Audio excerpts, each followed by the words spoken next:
സ്വന്തം skin type ഏതാണെന്ന് അറിയാത്തവരാണ് നിങ്ങൾ എങ്കിൽ ഈ വീഡിയോ നിങ്ങൾക്ക് തീർച്ചയായിട്ടും യൂസ്ഫുൾ ആയിരിക്കും. ഈ സെലിബ്രിറ്റീസ് ഇൻഫ്ലുവൻസേഴ്സ് ഒക്കെ യൂസ് ചെയ്യുന്ന അതേ ക്രീം വാങ്ങിച്ച് പരട്ടാണ്ട് അവനവൻ്റെ സ്കിൻ ഏതാണെന്ന് നോക്കിയിട്ട് മാത്രം യൂസ് ചെയ്യുക. അതിനായിട്ട് ആദ്യം തന്നെ നിങ്ങളുടെ കയ്യിലുള്ള ഫേസ് വാഷോ സോപ്പോ ഉപയോഗിച്ച് മുഖം നന്നായിട്ട് കഴുകിയിട്ട് 1 മണിക്കൂർ ഒന്നും അപ്ലൈ ചെയ്യരുത്.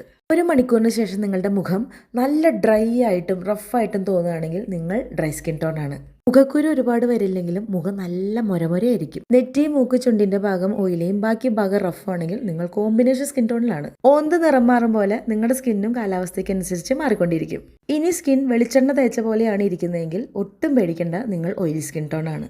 മുഖക്കുരുവും ബ്ലാക്ക് ഹെഡ്സും ഒന്നും നിങ്ങളെ വിട്ടുമാറാനേ പോണില്ല. നല്ല ഗ്ലാസി സ്കിൻ ടോൺ പോലെ ഇരുന്നാലും മേക്കപ്പ് ലോങ് ലാസ്റ്റ് ചെയ്യില്ല. എന്തെങ്കിലും ക്രീമോ അല്ലെങ്കിൽ ഒരു ഫേഷ്യലോ ഒക്കെ ചെയ്താൽ പെട്ടെന്ന് റിയാക്ട് ചെയ്യും. ഇതുപോലെ റെഡ് ബംസ് ഒക്കെ വരികയാണെങ്കിൽ നിങ്ങൾ സെൻസിറ്റീവ് സ്കിന്നിലാണ്. അധികം പരീക്ഷണങ്ങളിലേക്ക് പോവാതിരിക്കുന്നതായിരിക്കും നിങ്ങൾക്ക് നല്ലത്. ഒരു തരത്തിലുള്ള പ്രശ്നങ്ങളില്ലാത്ത സ്കിൻ ടോൺ ആണ് നോർമൽ സ്കിൻ ടോൺ. ഇതിൽ ഏതിലാണ് നിങ്ങളുടെ സ്കിൻ ടോൺ എന്ന് കമന്റ് ചെയ്യണേ.